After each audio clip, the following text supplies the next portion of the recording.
اعوذ باللہ من الرحیم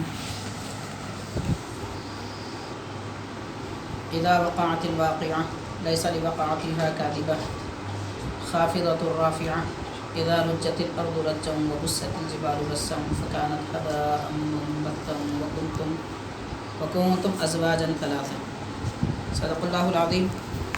وقال اللہ تعالی فی شأن حبیبہ ان اللہ وملائکتہ یصلون علی النبی یا ایھا الذین آمنوا صلوا علیہ وسلموا تسلیما. اللهم صل علی سیدنا شفیعنا حبیبنا مولانا محمد وعلی آلہ وصحبہ افضل صلواتک وعدد معلوماتک وبارک وسلم. محترم حاضرین، معزز سامعین، السلام علیکم ورحمۃ اللہ وبرکاتہ. سورہ واقعہ مکہ شریف میں نازل ہوا. اس میں علماء کرام کے درمیان اس بات کا اختلاف ہے کہ یہ سورہ ابتدا سے انتہا تک مکی ہے یا پھر کچھ آیتیں اس کی مدنی بھی ہیں، جیسا کہ عام طور پر مختلف صورتوں میں ہوتا ہے. تو اکثر علماء نے یہ ارشاد فرمایا ہے کہ یہ سورہ مکہ شریف میں تمام کا تمام مکہ شریف میں نازل ہوا اور اس میں 96 آیتیں اور 3 رکوع ہیں. قرآن پاک کے جمع کی ترتیب کے اعتبار سے یہ 46 تو 3 اس میں رکوع ہیں. اس کے متعلق کہ سورہ واقعہ کی فضیلتیں اور اس کی تلاوت کی اہمیت کیا ہے، احادیث پاک میں اس کی بڑی تفصیلات اور فضیلتیں بیان کی گئی ہیں. چنانچہ حدیث پاک میں آتا ہے حضور نبی کریم صلی اللہ علیہ وسلم نے، امام بہقی رحمۃ اللہ علیہ نے اس حدیث کو نقل فرمایا ہے. یہ ارشاد فرمایا کہ جو شخص ہر رات سورہ واقعہ کی تلاوت کرے تو وہ کبھی فاقہ کشی میں مبتلا نہیں ہوگا، یعنی اس کی زندگی میں بھوک پیاس تنگ دستی کی کوئی صورت نہیں آئے گی جو ہر رات میں اس سورہ کی تلاوت کرے. سورہ واقعہ کی رات کا آغاز سورج ڈوبنے سے ہوتا ہے، تو نماز مغرب کے بعد سے لے کر صبح صادق سے پہلے تک کسی بھی وقت اس سورہ کی تلاوت ہو سکتی ہے. اور ایک حدیث پاک میں آیا ہے، نبی پاک صلی اللہ علیہ وسلم نے یہ ارشاد فرمایا کہ سورہ واقعہ کی تلاوت اے لوگو تم خود کیا کرو اور اپنی اولاد کو یہ سورہ سکھاؤ. تو اس سورہ کے متعلق سکھانے یعنی اس کی تعلیم سکھانے، پڑھنا کیسا ہے، اس کے معنی کیا ہیں، مفاہیم کیا ہیں، یہ سکھانے کی ترغیب دی گئی ہے. اور ایک حدیث پاک میں آیا ہے کہ پیارے نبی صلی اللہ علیہ وسلم نے فرمایا کہ سورہ واقعہ اس کو سورۃ الغنا کہتے ہیں، یعنی وہ سورہ جس میں مالداری ہے، بے نیازی ہے، دولت ہے، دنیا کی دولت، آخرت کی دولت. اور بے نیازی بھی ایک بڑی دولت ہے. کسی کے پاس پیسہ رہنا ہی دولت نہیں ہے. دولت یعنی دنیا کا مال اور زر وغیرہ نہ ہوتے ہوئے دل کی بے نیازی، اس طرح کہ اپنی کوئی ضرورت ہی نہ رکھے، ضرورت سے مستغنی ہو جائے، ضرورت سے دور ہو جائے، اس کو بھی مالداری کہتے ہیں، غنا کہتے ہیں. تو یہ جو سورہ واقعہ جو لوگ رات میں پڑھتے ہیں، اللہ تعالیٰ اس کو دل کی بادشاہت عطا فرماتا ہے، بے نیازی عطا فرماتا ہے. یعنی بندہ اس سورہ کی تلاوت کرنے والا دنیا میں اپنے آپ کو کسی کے سامنے محتاج نہیں بناتا، وہ اپنے مولا کا محتاج ہو جاتا ہے. اللہ تعالیٰ اس کی ہر ضرورت پوری فرما دیتا ہے. اس کو سورہ غنا بھی کہا گیا ہے حدیث پاک میں. اور حضور پاک صلی اللہ علیہ وسلم نے یہ بھی ارشاد فرمایا کہ سورہ واقعہ تم پڑھو اور اپنی عورتوں کو سکھاؤ. یعنی خاص طور پر اس سورہ کے متعلق گھر کی خواتین، اپنی عورتیں، بچیاں وغیرہ، ان کو بھی اس سورہ کی ترغیب، پڑھنے کی ترغیب دی گئی، دلاؤ. یہ حکم حضور نبی پاک صلی اللہ علیہ وسلم نے اپنی امت کو عطا فرمایا. تو خاص طور پر خواتین، چونکہ عموماً خواتین کو اپنی روزی روٹی یا اپنے گھر بار کی فکر زیادہ ہوتی ہے، چونکہ وہ ذمہ دار ہوتے ہیں، گھر بار چلانا ہوتا ہے ان کو، تو اس لیے ان کو فکر ہوتی ہے، تو ان کو زیادہ ترغیب دی گئی ہے کہ اس کی تلاوت کیا کریں. بہرحال ان مختصر سی چند احادیث پاک سے اس بات کا ہمیں پتہ چلتا ہے کہ سورہ واقعہ سے انسان کی زندگی میں خوشحالی آتی ہے، بے نیازی آتی ہے، مالداری آتی ہے، اور اس کا دل بھی مستغنی ہو جاتا ہے، اور اس کے دل کو بھی دولت حاصل ہو جاتی ہے. دولت سے دنیا کی دولت بھی مراد ہے اور آخرت کی دولت بھی مراد ہے. اس کے علاوہ حضرت عثمان غنی رضی اللہ تعالیٰ عنہ ایک مرتبہ حضرت عبداللہ بن مسعود رضی اللہ تعالیٰ عنہ کے پاس تشریف لے گئے، جو اپنی علالت کے اور اپنے مرض کے آخری ایام گزار رہے تھے، یعنی آپ کے وصال کا وقت بالکل قریب تھا۔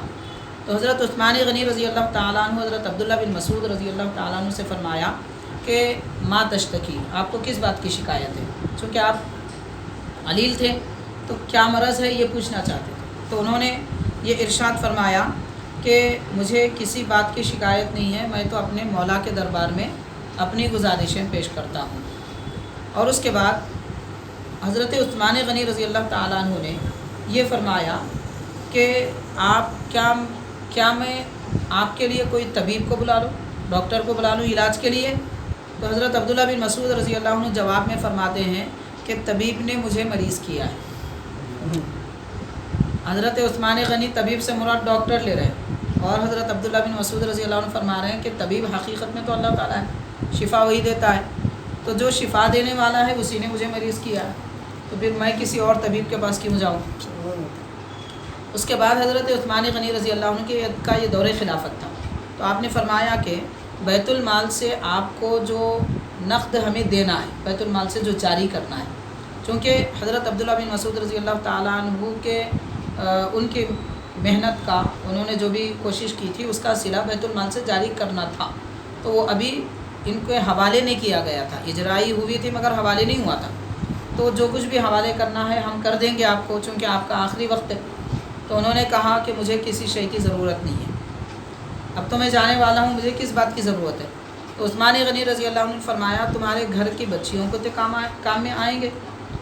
تو حضرت عبداللہ بن مسعود رضی اللہ عنہ فرماتے ہیں کہ میری بچیاں، میری لڑکیاں کسی چیز کے محتاج نہیں ہیں، انہیں میں نے سورہ واقعہ پڑھنے کی عادت ڈال دی ہے، سبحان اللہ، کہ وہ ہر رات سورہ واقعہ پڑھتی ہیں، انہیں دنیا کی کسی دولت کی ضرورت نہیں ہے، اللہ تعالیٰ ان کا کفیل ہے، اللہ تعالیٰ انہیں غنا عطا فرماتا ہے۔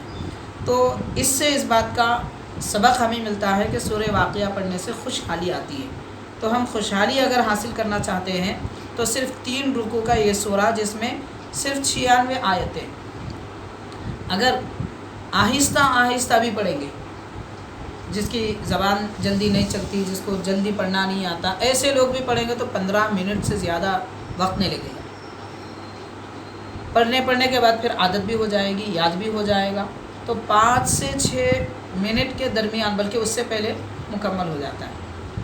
تو ایسے وقت میں جہاں ہمارے اوقات دنیا بھر کے کاموں میں اور بیکار صرف ہوتے رہتے ہیں، ٹھیٹھی ٹھٹا میں لوگ لگے ہوئے رہتے ہیں، بیکار باتوں میں مصروف رہتے ہیں، رات کے وقت میں 3 منٹ یا کم از کم 3 منٹ، زیادہ سے زیادہ 6 منٹ اگر ہمیں درکار نہیں ہے اس سورے کے پڑھنے کے لیے، تو پھر افسوس ہمیں کرنا چاہیے، جبکہ ہم اپنی زندگی کی خوشحالی کے لیے 8-8 10-10 گھنٹے دن بھر کام کرتے ہیں، کیا 3 یا 6 منٹ ہمارے لیے ناکافی ہوں گے؟ یا اتنا وقت ہمیں نہیں ملے گا جس سے کہ ہمیں دنیا کی بھی غنا اور آخرت کی بھی غنا مل جائے گی؟ بہرحال حاضرین، یہ سورہ کے متعلق ابتدائی آیتیں، اس میں ہے کیا؟ دراصل یہ سورہ چونکہ مکے میں نازل ہوا، تو مکہ شریف میں عموماً زیادہ طور پہ کفار تھے، مشرکین تھے، اور ان کی شدت سے جس بات کی مخالفت تھی، وہ نماز، روزہ، زکوٰۃ، حج وغیرہ ان چیزوں کے منکر نہیں تھے، کیونکہ ان کو اس سے کوئی سروکار بھی نہیں تھا، تو ان کو سمجھانا کیا چیز تھا؟ ابتدائی زمانے میں توحید و رسالت اور قیامت، پھر عذاب، ان چیزوں کے متعلق بتانا تھا، تو اسی لیے اس سورے میں قیامت کا ذکر ہے، توحید اور رسالت کا ذکر ہے، تو قیامت کیسے واقع ہوگی، اور ان کے جو اعتراضات تھے، یا قیامت کے واقع نہ ہونے پر پھر آدمی مر کے دوبارہ نہیں اٹھے گا، اس قسم کے جو پرانے خیالات تھے، ان خیالات کو اس میں رد کیا گیا، اور ان کے ذہن کے مطابق انہیں سمجھایا گیا کہ قیامت کیسے واقع ہوتی ہے۔ تو چنانچہ رب تعالیٰ نے فرمایا اذا وقعت الواقعہ، واقعہ معنی، اصل میں وقع کا معنی ہے گرنا، واقع ہونا، کوئی چیز ہونے والی ہوتی ہے اس کو واقعہ کہتے ہیں، تو ہم اپنی زبان میں پچھلے گزرے ہوئے زمانے کے حالات کو واقعہ بھی کہتے ہیں، تو واقعہ سے مراد وہ جو ہو چکا ہے، وہ جو ہونے والا ہے، تو جو زمانے میں پچھلے زمانے میں حالات ہوئے تھے ان کو بھی واقعات کہتے ہیں، جیسے بزرگوں کے واقعات، انبیاء کے واقعات۔ تو واقعہ یہاں قرآن شریف مراد ہے واقعہ سے، اذا وقعت الواقعہ، جب قیامت مراد ہے کہ جب قیامت واقع ہو جائے۔ اللہ تعالیٰ اسے ثابت فرما رہا ہے جب قیامت واقع ہو جائے گی، لیس لوقعتها کاذبہ، تو اس کے واقع ہونے کو کوئی جھٹلا نہیں سکے گا، کوئی انکار نہیں کر سکے گا یا کوئی روک نہیں سکے گا۔ کاذبہ کا اصل معنی ہے جھٹلا، جھوٹ کہنا، کسی چیز کو جھوٹا ماننا یا جھوٹ کہنا، اس کو کاذبہ کہتے ہیں۔ تو یہاں کاذبہ روکنا یا انکار کرنے کے معنی میں ہے۔ تو قیامت جب واقع ہو جائے گی تو کوئی انکار نہیں کر سکے گا، یعنی پہلے اب انکار کر رہا ہے اللہ تعالیٰ، ان لوگوں سے یہ فرما رہا ہے جو کفار مشرکین ہیں شہر مکہ کے، کہ اب تو انکار کر رہے ہیں لیکن جب وہ واقع ہو جائے گی تو اس کو واقع ہونے سے کیوں تعبیر کیا؟ جیسا کہ آسمان سے مثال کے طور پر کوئی عذاب نازل ہو جائے، چھت سے کوئی چیز گر جائے تو آدمی کیسے محسوس کرتا ہے؟ کوئی چیز گر رہی ہے، چٹان گر رہی ہے، کوئی شے گر رہی ہے اپنے اوپر، تو کیسے محسوس کرتا ہے؟ تو فرما رہا ہے کہ قیامت ایسے ہی واقع ہوگی کہ اچانک آ جائے گی، تم اسے روک بھی نہیں سکیں گے، لیس لوقعتها کاذبہ۔ پھر فرمایا خافضۃ الرافعہ، قیامت کیا ہوگی؟ ہوگی یہ کہ کسی کو جھکائے گی، کسی کو اٹھائے گی۔ یعنی دنیا میں بڑے بڑے اٹھے ہوئے لوگ ہوں گے، بڑے نام پر لوگ ہوں گے، مگر ان کی بدعمالیاں ایسی ہوں گی کہ وہ قیامت کے دن جھکے ہوئے ہوں گے، یعنی ان کو گرا دے گی، ان کی عزت گر جائے گی، نام گر جائے گا، ان کی دولت گر جائے گی، اور ان کا کوئی مقام نہیں رہے گا، جس کی وجہ سے خافضہ کہا گیا۔ اور دنیا میں بہت سارے غریب، نادار اور مقام منصب کے اعتبار سے کم تر لوگ ہوں گے، قیامت کے دن ان کے نیک اعمالی کی وجہ سے انہیں اٹھایا جائے گا، جیسا کہ حدیث پاک میں آتا ہے اللہ کے نیک بندے جو عبادت گزار ہیں، اللہ کے محبوب ہیں، حضور پاک صلی اللہ علیہ وسلم نے فرمایا اللہ تعالیٰ اپنے عرش کے پاس ان کے لیے نور کی کرسیاں رکھوائے گا اور انہیں نور کے ممبروں پر بٹھایا جائے گا۔ دنیا جن کو حقیر سمجھتی تھی اللہ تعالیٰ انہیں قیامت کے دن اٹھائے گا۔ تو رافع یہ قیامت کا دن لوگوں کو اٹھانے والا بھی ہے۔ اور کیا ہوگا اس وقت کے حالات بتا رہے ہیں کہ اذا رجت الارض رجا۔ اب ہم زیادہ تفصیل میں نہیں آئیں گے، اس کا مفہوم اور ترجمہ عرض کرتے ہوئے چلیں گے کہ جب زمین میں زلزلہ پیدا ہو جائے گا، زمین خوب ہلے گی۔ اب ہم غور کریں کہ تھوڑی سی حرکت بھی اگر زمین میں ہو جاتی ہے تو بڑی بڑی عمارتیں گر جاتی ہیں، اس وقت بڑی سخت حرکت ہوگی، ایسی کوئی معمولی حرکت نہیں ہوگی، اتنی بڑی حرکت ہوگی کہ پہاڑ ریزہ ریزہ ہو جائیں گے۔ اب مکان کی کیا حیثیت، جس مکان کے بنانے کے لیے انسان اپنی ساری زندگیاں گزار دیتا ہے۔ تو فرمایا وبست الجبال بسا، پہاڑ ریزہ ریزہ ہو جائیں گے۔ کیسے ریزہ ہو جائیں گے؟ فکانت ہباء منبثا، اس طرح ہو جائیں گے گویا کہ گرد و غبار پھیلا ہوا ہے۔ پتھر کی شکل میں، چٹانوں کی شکل میں جو پہاڑ موجود ہے وہ زمین کی حرکت کی وجہ سے ریزہ ریزہ ہو کر پھیل جائے گا، تو اس طرح وہ ہو جائے گا۔ وَكُنْتُمْ أَزْوَاجًا ثَلَاثًا، اور اے لوگو، یعنی انسانیت کو مخاطب کر کے فرمایا جا رہا ہے کہ اے لوگو قیامت کے دن تمہاری 3 جماعتیں ہوں گی، 3 قسم کے لوگ، یعنی ساری انسانیت 3 طرح کے لوگوں میں بڑھ جائے گی۔ تو 3 طرح کی جماعتیں ہوں گی۔ ایک فَأَصْحَابُ الْمَيْمَنَةِ مَا أَصْحَابُ الْمَيْمَنَةِ، سیدھے جانب والے، داہنی طرف والے، اور کتنے اچھے ہیں داہنی طرف والے، اللہ تعالیٰ تعریف فرما رہا ہے ان کی، جو سیدھے جانب ہوں گے۔ کس کے سیدھے جانب؟ تو فرمایا گیا حضرت آدم علیہ السلام کو رب نے پیدا فرمانے کے بعد آپ کی پشت سے ذریت نکالی، تو وہ ذریت 3 قسموں میں بٹ گئی۔ تو جو کچھ لوگ سیدھے ہاتھ کی طرف تھے، کوئی سیدھے بائیں طرف تھے، تو جو عبادت گزار، ایمان والے، صاحب اسلام تھے وہ حضرت آدم علیہ السلام کے سیدھے جانب تھے، اور جو کافر مشرک آپ کی اولاد تھی وہ بائیں جانب تھے۔ تو حضرت آدم علیہ السلام کی ذریت آپ کے جو سیدھے تھے ان کو قیامت کے دن حضرت آدم علیہ السلام کے سیدھے رکھا جائے گا، اس لیے ان کو اصحاب المیمنہ کہا گیا۔ یا اس کا معنی یہ ہے کہ یہ یمن سے بنا ہے، یمن کا معنی ہے برکت۔ برکت کس کو کہتے ہیں؟ صاحب برکت، نعمت والے، برکتوں والے۔ تو کچھ لوگ ایسے ہوں گے جو برکت والے ہوں گے، اور وہ سیدھے جانب والے یا برکت والے کتنے اچھے ہیں، اللہ تعالیٰ ان کی تعریف فرما رہا ہے۔ اس کے بعد فرمایا واصحاب المشأمۃ ما اصحاب المشأمہ، اور بائیں جانب والے وہ کتنے برے ہیں بائیں جانب والے۔ اب دیکھیے قرآن مجید یوں ہی پڑھ کر کوئی کچھ سمجھنے کا دعویٰ نہیں کر سکتا، اس کے لیے استاذ کی ضرورت ہوتی ہے اور عربی علوم پر مہارت کی ضرورت ہوتی ہے۔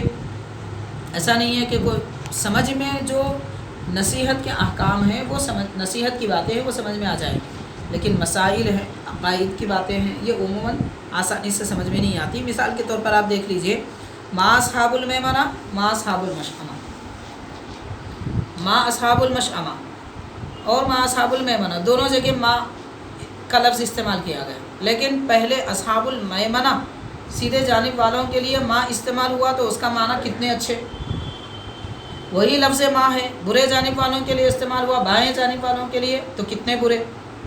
تو ایک ہی لفظ کا معنی اچھا بھی ہوتا ہے، ایک ہی لفظ کا معنی برا بھی ہوتا ہے، استعمال سے اس کے معنی بدل جاتے ہیں۔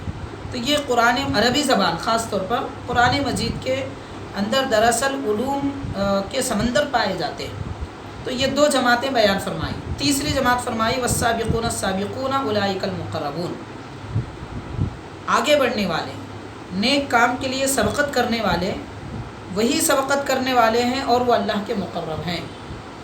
جو آگے بڑھنے والے ہیں وہی آگے بڑھنے والے ہیں، اس کا ایک لفظ کا ترجمہ تو یہ ہوا، یعنی دنیا میں جو لوگ کار خیر کے لیے آگے بڑھتے ہیں، نیک کام کے لیے، دوسروں کو دیکھ کر نہیں، نیک کام کے لیے پہلے جو آگے بڑھتے ہیں وہی میدان قیامت میں بھی جنت میں بھی سب سے آگے رہیں گے۔ جیسے دنیا میں اچھے کام میں آگے تھے تو وہاں پر بھی آگے رہیں گے۔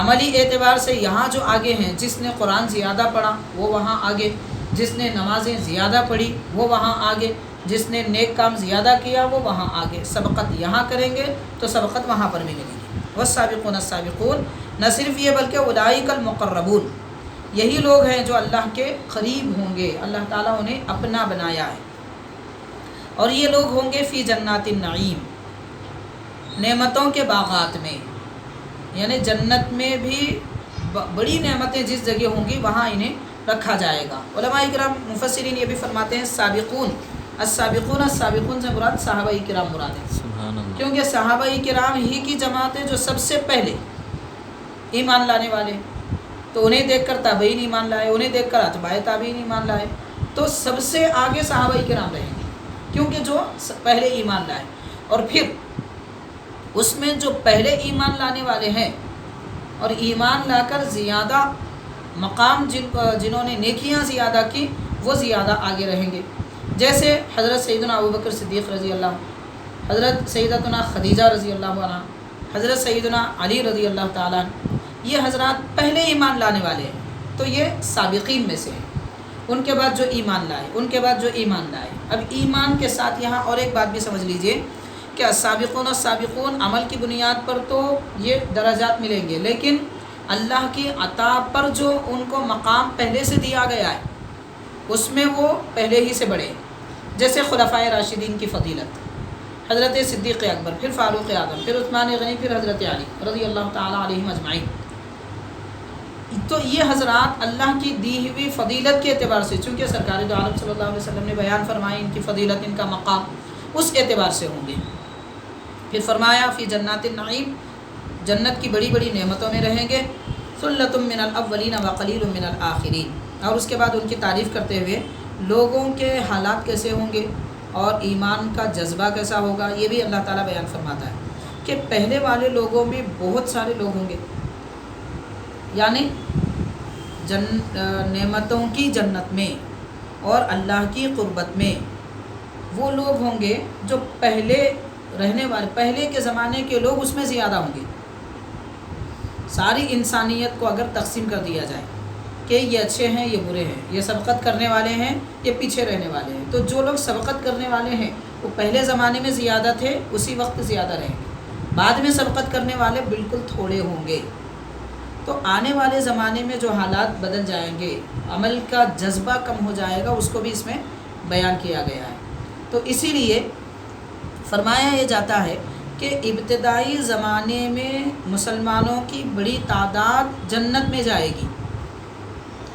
یوں سمجھ لیجئے کہ 90 بلکہ 99% لوگ اس زمانے کے جنتی ہوں گے، اور بعد میں کے زمانے کے لوگوں میں آدھے بلکہ اس سے بھی کم لوگ، ایمان والوں میں بھی اس سے بھی کم لوگ جنتی ہوں گے، اور کئی لوگ دوزخی ہوں گے۔ اب جن کا ایمان سلامت ہے پھر ان کو دوبارہ جنت میں بھیجا جائے گا۔ تو فرمایا ثلۃ من الاولین، اچھے لوگ، سبقت کرنے والے لوگ پہلے والے زمانے میں رہیں گے۔ اس سے اس بات کا پتہ چلتا ہے کہ بعد میں آنے والا کتنی عبادتیں کیوں نہ کر لے، وہ پہلے والوں کے جیسا نہیں ہو سکتا۔ یہاں تک کہ ائمہ دین، بڑے بڑے صوفیہ، بزرگان دین نے لکھا ہے کہ ایک وہ صحابی جو ابھی ادھر ایمان لائے، کلمہ پڑھے، کچھ نہیں کیا، نہ نماز پڑھی، نہ زکوٰۃ دی، نہ جہاد کیا، نہ اعلان کچھ اور کیا، نہ کوئی نیک عمل کیا، نہ ایک پیسہ خیرات کیا، ابھی ادھر ایمان لائے اور ادھر یا تو شہادت ہوئی یا ان کی موت واقع ہو گئی، وہ دنیا سے تشریف لے گئے، تو ساری دنیا کے لوگ مل کر بھی ان کے برابر نہیں ہو سکتے۔ سبحان اللہ، سبحان اللہ۔ وجہ کیا ہے؟ وجہ صرف یہ ہے کہ ان کو حضور پاک صلی اللہ علیہ وسلم کی صحبت ملی، سبحان اللہ، سبحان بس اور کوئی اللہ۔ وجہ نہیں ہے۔ تو صحابہ کرام کی فضیلت ان کے عمل کی وجہ سے نہیں ہے، صحابہ کرام کی فضیلت نبی پاک صلی اللہ علیہ وسلم کی صحبت کی وجہ سے۔ سبحان اللہ، بے شک۔ تو جو اللہ کے نبی کے زمانے میں ہیں، ایمان لائے، اب ان کے اعمال جو بھی ہیں عمل کے متعلق تو ابھی حدیثوں میں بہت تفصیلات ہیں، جو بھی عمل ہیں سو ہیں، عمل کی برابری بھی کوئی نہیں کر سکتا، مگر ان نبی کی صحبت میں ایک لمحہ جو گزرا ہے اس کی برابری بھی ساری کائنات نہیں کر سکتی۔ تو اسی لیے اس زمانے میں لوگ زیادہ ہوں گے، جیسا کہ حدیث پاک میں آیا، حضور نبی کریم صلی اللہ علیہ وسلم نے ارشاد فرمایا، 2 حدیثیں میں آپ کو بتاؤں گا، کہ اللہ تبارک و تعالی انسان کے ہاتھ وغیرہ یہ سب چیزوں سے اللہ تعالیٰ پاک ہے، لیکن اللہ کے دستے پاک ہیں جیسی اس کی شان ہے۔ حدیث پاک میں آتا ہے، پیارے نبی صلی اللہ علیہ وسلم نے فرمایا کہ اللہ تبارک و تعالیٰ ایک پسو انسانیت میں سے ایک پسو اٹھائے گا، پسو کہتے ہیں یہ ہاتھوں کے اس حصے کو اس طرح لے لیں، تو اللہ تعالیٰ اللہ کی دست قدرت سے، اب اللہ کے دست قدرت کی شان کیا ہے اس کو کوئی بیان نہیں کر سکتا، تو اللہ تعالیٰ ایک پسو اٹھائے گا اور میرے اصحاب میں سے میرے صحابہ کرام کو جنت میں ڈال دے گا، سبحان اللہ۔ پھر ایک پسو اٹھائے گا پروردگار ان کے بعد والوں کو جنت میں ڈالے گا، ان کے بعد والوں کو جنت میں ڈالے گا، 3 مرتبہ حضور نے فرمایا۔ اور ایک جگہ فرمایا کہ اللہ تبارک و تعالیٰ بلا حساب و کتاب میرے صحابہ کرام، میری امت میں سے بلا حساب و کتاب 70,000 لوگوں کو جنت میں داخلہ فرمائے گا، انہیں ان سے پوچھا بھی نہیں جائے گا کیا عمل کرے، نماز پڑھے نہیں پڑھے، کیا برائی کی، پوچھا ہی نہیں جائے گا۔ اب یہاں سے سمجھ لیجئے، بعض احادیث میں اگر صحابہ کرام کے متعلق کوئی بات آتی ہے، مثال کے طور پر چوری کرنے پر ہاتھ کاٹا گیا حضور پاک صلی اللہ علیہ وسلم کے زمانے میں، کس کے کاٹے گئے؟ ایمان والوں کے، صحابی تو تھے، اور سزا دی گئی گناہ پر، زنا کرنے پر، کس کے کاٹے گئے؟ وہ بھی ایمان والے تھے، صحابی تھے، حضور کے زمانے میں کون ہوں گے؟ صحابی تو ہوں گے، لیکن بعد والوں کو یہ حق نہیں ہے کہ ان کے گناہ کو گناہ کہے۔ حضرت شیخ الاسلام بانی جامع نظامیہ رحمۃ اللہ علیہ نے یہ فرمایا ہے کہ اکابر، صحابہ کی بات بہت بڑی ہے، اکابر جو پہلے گزر چکے ہیں ان کی ایک خطا پر جو بخشش ملتی ہے اللہ کی طرف سے، اب خطا ہوں گی تو اللہ معاف نہیں کرے گا، اللہ تعالیٰ تو غفور الرحیم ہے، بخشنے والا ہے، ہم جیسے گناہ گاروں کی بخشش فرماتا ہے۔ اگر اللہ تعالیٰ پکڑ میں آئے تو زمین پہ قدم رکھنے کے قابل نہیں ہے، جیسا کہ ہم نے اس سے پہلے عرض کیا، ایک بزرگ سے پوچھا گیا حضرت کیا حال ہے، خیریت سے؟ تو فرماتے ہیں کہاں کی خیریت، عمل تو اس قابل نہیں ہے، اللہ کا عذاب، ناراضی اگر آ جائے تو زمین میں دھس جائیں گے، مگر کرم ہے اللہ کا کہ زمین پر بڑی آسانی سے چلتے پھرتے ہیں۔ اولیاء کرام یہ فرماتے تھے۔ تو خیر ان کی ایک خطا پر اللہ تعالیٰ انہیں جو بخشش دے گا، حضرت شیخ الاسلام بانی جامع رحمۃ اللہ علیہ فرماتے ہیں کہ ساری دنیا کی انسانیت کو بخشش مل جائے تو گناہ نہیں، ہمارے تو درجات بڑے ہو جائیں گے۔ تو اب سمجھ لیجئے کہ بزرگوں کی خطا بھی کیا ہوتی ہے، بزرگوں کی خطا بھی یہ شان رکھتی ہے۔ تو خیر اب یہ تو بزرگوں کی بات ہے، صحابہ کرام کی شان تو اور بڑی نرالی ہے۔ تو حضرت یہ بتلانے کا مقصد یہ ہے کہ صحابہ کرام سے جو خطائیں ہوئی ان سے پوچھا نہیں جائے گا آپ کیا خطا کرے، آپ نے کیا کیا، آپ نے کیا کیا، بلکہ حساب و کتاب کے بغیر جنت میں بھیج دیا جائے گا۔ اب 1400 سال کے بعد میں اگر کوئی گن رہا ہے وہ صحابی یہ غلطی کیے تھے، یہ صحابی یہ غلطی کیے تھے، تو تیری اپنی غلطیاں تو اپنی جگہ، ان کو غلطی پر تھے بولنے کی ایک اور غلطی، اللہ اکبر، ایک اور وبال۔ اکبر۔ ہو سکتا کہ اپنے عمل کی بد عملی کی غلطی بخش دی جائے، مگر صحابی کو غلط بولنے کی خطا کبھی معاف نہیں ہوگی، اللہ اکبر، وہ معاف نہیں اللہ ہوگی۔ اکبر۔ ہو سکتا ہے کہ بلکہ اللہ تعالیٰ معاف فرمائے گا ہماری خطاؤں کو، لیکن بزرگوں کی خطا پکڑنے والے کو کبھی معاف نہیں فرمائے گا۔ اللہ اکبر۔ تو حدیث تو یہ کہتی ہے کہ حساب و کتاب کے بغیر سرکار فرماتے ہیں 70,000 میرے صحابہ کرام کو حساب و کتاب کے بغیر جنت میں داخلہ دیا جائے گا، اور ان کو یہ حق دیا جائے گا کہ ان میں سے ہر ایک 70,000 کی بخشش کروائیں۔ سبحان اللہ، سبحان اللہ۔ تو اب کہاں تک سلسلہ جائے گا آپ یہ غور کر لیجیے۔ تو سارے صحابہ کرام تو اس میں شامل ہو گئے، تابعین بھی آ گئے، اتباع تابعین بھی آ گئے۔ دعا ہے کہ اللہ تعالی ہم گناہ گاروں کو بھی ان کی بخشش میں شامل کرے، ان کی شفاعت میں ہمیں شامل کر لے۔ تو قرآن یہ کہتا ہے ثلۃ من الاولین، جو لوگ جنت میں داخل ہونے والے ہیں پہلے والے لوگوں میں بڑی جماعت ہوگی، بڑی جماعت ہوگی، وقلیل من الآخرین، اور بعد والے لوگوں میں تھوڑے تھوڑے ہوں گے۔ اسی لیے نیک عمل کرنے والے اس دور میں تھوڑے نظر آتے ہیں، کیونکہ جیسا عمل کریں گے ویسی جنت ملے گی، ویسی نعمتیں ملیں گی۔ تو یہ تعداد اس دور میں جو کم نظر آتی ہے اس کی وجہ یہی ہے کہ آخر والوں کو، کم لوگوں کو ہی جنت میں جانا ہے۔ اللہ مہربانی فرمائے، اس کی شان ہے، لیکن اللہ کا جو قانون ہے وہ بیان کیا جانا ہے۔ تو قلیل من الآخرین، اب وہ کہاں ہوں گے؟ علی سرر موضونۃ، ہیرے جواہر سونا چاندی وغیرہ جڑے ہوئے تختوں پر بیٹھے ہوئے ہوں گے، پلنگوں پر بیٹھے ہوں گے، لکڑی کے نہیں ہوں گے، لوہے کے نہیں ہوں گے، بنے ہوں گے جنت کے سامان سے، اور اس پر بھی ہیرے جواہر جڑے ہوئے ہوں گے۔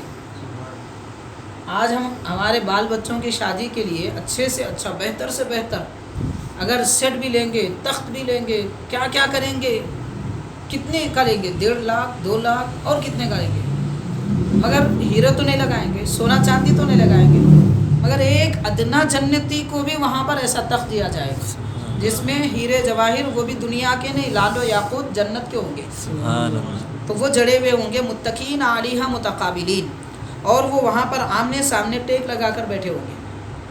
دنیا میں جیسا لوگ گلیوں میں تخت لگا کر بیٹھتے ہیں، کرسیوں پر بیٹھ جاتے ہیں، ایسا بیٹھے ہوئے لوگوں کو دیکھ کر لوگ سمجھتے ہیں کتنے آرام میں ہیں، اللہ سکون سے رکھے۔ مطلب دنیا میں جیسا آرام سے رہتے ہیں، آرام سے رہنے والا بڑا تخت لگا کے سکون سے بیٹھتا ہے، جنت میں اس طرح آمنے سامنے بیٹھے ہوئے ہوں گے۔ اب وہاں کیا باتیں کریں گے؟ دنیا کی نحوست والی باتیں تھوڑی ہوں گی، غیبت وغیرہ تھوڑی کی جائے گی۔ اب وہاں اللہ کی نعمتوں کی باتیں ہوں گی۔ سبحان اللہ، سبحان اللہ۔ یہ پوچھیں گے تم سے کہ تمہیں اللہ نے آج کیا نعمت دی، ہم کو تو یہ دیا، انہوں یہ ذکر کریں گے، یہ صاحب یہ ذکر کریں گے، اس طرح اللہ کی حمد و ثنا بیان کی جائے سبحان گی۔ اللہ۔ یطوف علیہم ولدان مخلدون، اور ہمیشہ جنت میں رہنے والے، جنت میں تو ہمیشہ ہی رہیں گے، ہمیشہ جنت میں رہنے والے بچے ان کے اطراف پھر رہے ہوں گے، کبھی کوئی کھجور لائے گا، کبھی کوئی شربت لائے گا، کبھی کچھ لائے گا، کبھی یہ بچے لے کر آئیں گے۔ ان کو لؤلؤ مکنون کہا قرآن نے، چھوٹے چھوٹے بچوں کو لؤلؤ مکنون مانے چھپے ہوئے موتی، خالص جیسے موتی ہوتی ہے۔ ایماندار بچے جنت میں ویسے ہوں گے، جو مسلمانوں کے بچے جو دنیا میں چلے گئے، بچپن میں جن کا انتقال ہوا، ان کو قرآن نے موتی کہا، موتی کی طرح چمک رہے ہوں گے اور چلتے پھرتے نظر آئیں گے، اور وہی بچے جنتیوں کی خدمت کرتے رہیں گے۔ بچوں کو شوق بھی ہوتا ہے دینے کا، میں دوں گا، دنیا میں بھی ہوتا ہے، تو ویسے ہی وہاں پر اللہ تعالیٰ ان کو مقرر فرمائے گا۔ اب دنیا میں جیسے ماں باپ اپنے بچوں کو دیکھ کر خوش ہوتے ہیں، جنت میں بھی اپنے بچوں کو دیکھ کر خوش ہوں گے۔ سبحان اللہ۔ تو اب مخلد کا مطلب کیا؟ مخلد کا معنی یہاں علماء اکرام نے یہ فرمایا ہے کہ مخلد کا معنی یہاں پر ولدان مخلدون، یعنی ایسے بچے جن کا حسن و جمال ہمیشہ باقی رہے گا، ہمیشہ قائم رہے گا، حسن و جمال ان کا ختم نہیں ہوگا۔ بِأَكْوَابٍ وَأَبَارِيقَ وَكَأْسٍ مَعِينٍ، اور ان کے پاس پیالے ہوں گے، ایسے پیالے جو ایسی پیالیاں جن کی ڈنڈی نہیں ہے، اور وہ پیالیاں جن کے ڈنڈیاں ہوں گی۔ وَكَأْسٍ مِّن مَعِينٍ، اور جنت کے بے نشے والے شراب کے پیالیاں بھی ہوں گے، اور جب وہ پئیں گے لا يُصَدَّعُونَ عَنْهَا وَلَا يُنزِفُونَ، نہ ان کو سر میں درد ہوگا اور نہ ہی نشہ آئے گا۔ اس قسم کی نعمت وہاں پر پلائی جائے گی۔ وَفَاكِهَةٍ مِّمَّا يَتَخَيَّرُونَ، اور ایسے میوے ہوں گے جنتی جو چاہیں گے وہ میوے انہیں ملیں گے۔ وَلَحْمِ طَيْرٍ مِّمَّا يَشْتَهُونَ، اور پرندوں کا گوشت بھی ہوگا جس کو وہ پسند کریں گے۔ وَحُورٌ عِينٌ كَأَمْثَالِ اللُّؤْلُؤِ الْمَكْنُونِ، اور چھپے ہوئے موتی کی طرح خالص خوبصورت ہونے بھی ان کو عطا کی جائے گی۔ جزاء بما كانوا يعملون، یہ ساری نعمتیں ان کو کیوں دی جائیں گی؟ اس عمل کے بدلے میں وہ دنیا میں کیا کرتے تھے۔ تو پتہ چلا کہ جنت کی ساری نعمتیں انسان کو عمل کی بنیاد پر، عمل کی جزا کے طور پر ملتے ہیں، یعنی عمل کرنے کی وجہ سے جنت یہ نہیں ہے، جنت تو اللہ کی عطا سے ملتی ہے، جنت تو اللہ کی نعمت سے ملتی ہے، انسان کی کوشش سے نہیں ملتی۔ مگر جنت ہے کیا؟ جنت دراصل نیک عمل کرنے کا بدلہ ہے۔ جیسے دنیا میں مزدوری کرنے کا بدلہ اس کی ضرورت دولت وغیرہ دی جاتی ہے، تو دنیا میں نیک عمل کرنے کا بدلہ آخرت میں جنت اور اس کی نعمتیں عطا کی جائیں گی۔ تو بے عمل یہ دعویٰ نہیں کر سکتا کہ مجھے جنت میں اعلیٰ درجے عطا ہوں گے۔ ایمان کی وجہ سے جنت ملے گی ضرور، لیکن عمل کے بدلے میں جو نعمتیں ملنے والی تھی وہ نہیں ملے گی۔ تو جتنا زیادہ عمل کرے گا اتنی نعمتیں جنت میں زیادہ ملیں گی۔ یہ سورہ واقعہ کی مختصر سی چند آیات تھی جن کی تفصیل عرض کی گئی۔ اللہ تعالیٰ ان آیات میں جو کچھ بیان کیا گیا وہ نعمتوں سے ہمیں سرفراز فرمائے اور ان جنت کی نعمتوں کے ہمیں قابل بنائے۔ قرآن مجید تلاوت کرنے پڑھنے کی ہمیں کی ترغیب عطا فرمائے اور ہمارے قلوب کو اس کا مشتاق بنائے۔ صلی اللہ تعالی وسلم علی خیر خلقہ سیدنا محمد وعلی آلہ وصحبہ اجمعین والحمد للہ۔